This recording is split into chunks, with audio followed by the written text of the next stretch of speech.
బులెటిన్లో breaking news చూస్తున్నాం. ఇటీవల విశాఖ జిల్లా రాంబిల్లా మండలం కొప్పుగుండపాలెంలో జరిగిన మైనర్ బాలిక హత్య రాష్ట్ర వ్యాప్తంగా కూడా తీవ్ర కలకలం సృష్టించింది.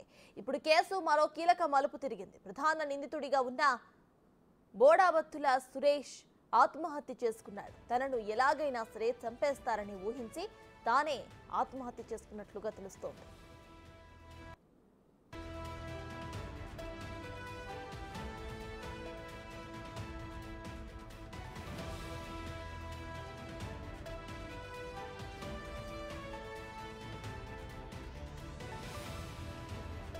మరోవైపు 4 రోజులుగా నిందితుడు సురేష్ కోసం 12 బృందాలుగా ఏర్పడి పోలీసులు గాలింపు చర్యలు చేపట్టారు.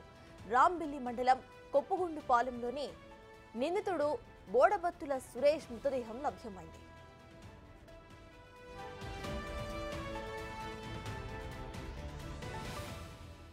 ఇదే విషయంపై పూర్తి డీటెయిల్స్ ను మా ప్రతినిధి రాజు అందిస్తారు. రాజు, చెప్పండి, ఇటు మైనర్ బాలిక హత్య కేసులో నిందితుడిగా ఉన్న సురేష్ అయితే ఆత్మహత్య చేసుకున్నట్టు తెలుస్తోంది. ప్రెసెంట్ అప్డేట్స్ ఏంటి? అక్కడ పోలీసులు ఏమంటున్నారు? రోజుల క్రితము అటు సురేష్ స్కూల్ కి వెళ్లి ఇంటికి తిరిగి వచ్చినటువంటి మైనర్ బాలిక దర్శిని మీద హత్య చేసినటువంటి పరిస్థితి అయితే మనకు తెలిసిందే. ఆ కత్తితో అత్యంత దారుణంగా నరికి చంపాడు. స్కూల్ నుంచి వచ్చి స్నానం చేసి తిరిగి ఇంట్లోకి వెళ్తున్నటువంటి అమ్మాయి మీద విచక్షణ రహితంగా కత్తితో దాడి చేసి నరికి చంపిన తర్వాత ఒక 18 పేజీల లెటర్ ని మృతదేహం దగ్గరే వదిలి వెళ్ళిపోయినటువంటి సంఘటన అయితే తెలిసిందే. అయితే ఈ సంఘటన జరిగిన తర్వాత రాష్ట్ర హోంమంత్రి వంగల్పూడి అనిత పోలీసులకు అయితే ఆదేశాలు జారీ చేయడం జరిగింది.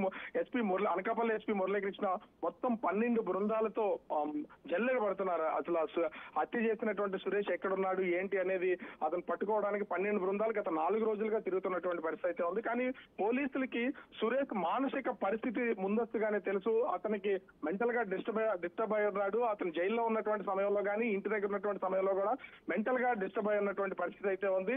ఎవరితోనూ మాట్లాడాడు. ఖచ్చితంగా ఇతను సూసైడ్ కి పాల్పడతాడనే ఉద్దేశాన్ని కూడా పోలీసులు అయితే ముందస్తుగానే గుర్తించినటువంటి పరిస్థితి అయితే ఉంది. అందుకనే తన కోసము పూర్తి స్థాయి గాలింపు చర్యలు అయితే చేపట్టారు. ఈ నేపథ్యంలోనే హత్య చేసి పరారైన తర్వాత తను ఒక బ్లాక్ కలర్ ట్రాక్, అదే విధంగా black colour T shirt, full hands T shirt వేసుకుని వెళ్తున్నారనేది ఒక సీసీ కెమెరాలో పోలీసులు అయితే గుర్తించినటువంటి పరిస్థితి అయితే ఉంది. హత్య జరిగినప్పుడు ఈ దర్శిని నానమ్మ కూడా ఈ డ్రెస్ ను అయితే గుర్తించినటువంటి పరిస్థితి అయితే ఉంది. అదే డ్రెస్ లో 4 రోజుల క్రితమే సురేష్ నివాసం ఉంటున్నటువంటి కొప్పుగుండపాలెంలో తన ఇంటికి అత్యంత సమీపంలోనే ఈ పొలాల్లో ఆత్మహత్య పురుగుల మందు తాగి ఆత్మహత్య చేసుకున్నటువంటి పరిస్థితి అయితే ఉంది.